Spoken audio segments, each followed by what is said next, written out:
సిరిసిల్ల పట్టణంలోని నిన్నటి రోజున రాష్ట్ర పార్టీ బీఆర్ఎస్ పార్టీ పిలుపు మేరకు బతుకమ్మ ఘాట్ వద్ద బతుకమ్మ ప్రోగ్రాం బీఆర్ఎస్ పార్టీ పెద్దలు స్థానిక శాసనసభ్యులు ఏర్పాటు చేసుకోవాలని చెప్పడం జరిగింది.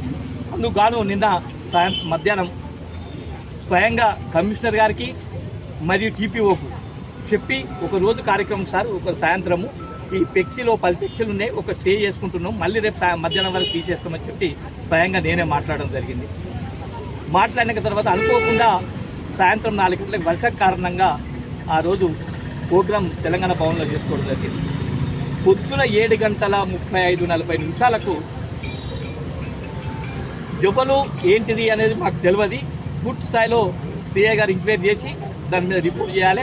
రెండోది ఏంటంటే అక్కడ తీసిన వ్యవస్థ ఏంటంటే ఫ్లెక్సీలు మొత్తం చింపేయడం, రెండోది 7:40 నిమిషాలకే, మూడోది టెంటు అలా గుర్తు లేదు, ఏది లేదు, మాకు షోకేజ్ ఉంటుందని ఆ గులాబీ కలరు సీలింగ్ వేసుకోవడం జరిగింది.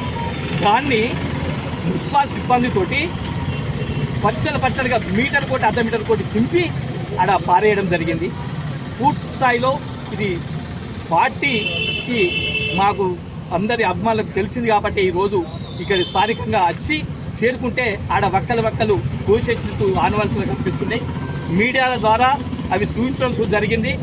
దీనిపైన ఎంతటి వారైనా పర్వాలేదు, ఆ చింపిన వాళ్ళు యువలను గుర్తుపట్టి ఖచ్చితంగా వాళ్ళకి శిక్షించే విధానంగా ఈరోజు సిఐ గారికి మేము కంప్లైంట్ చేయడం జరిగింది.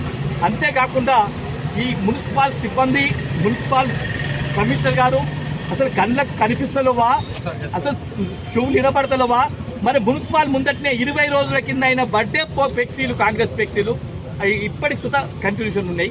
మరి నిన్న సాయంత్రం పెట్టిన ఫ్లెక్సీలే పొద్దున 7:30కి తీసేయడానికి కారణం ఏంది? మరి వాళ్ళు ఏమైనా ఫీజు కట్టినరా?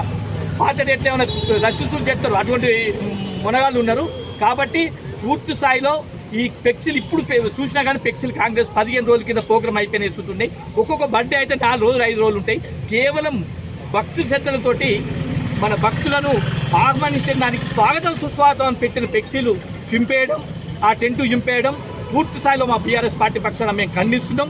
ఒకవేళ ఇదే పద్ధతి మార్చుకోకపోతే రేపు దేనికైనా సిద్ధమే అని చెప్పి మా పార్టీ పక్షాన్ని హెచ్చరిస్తున్నాం.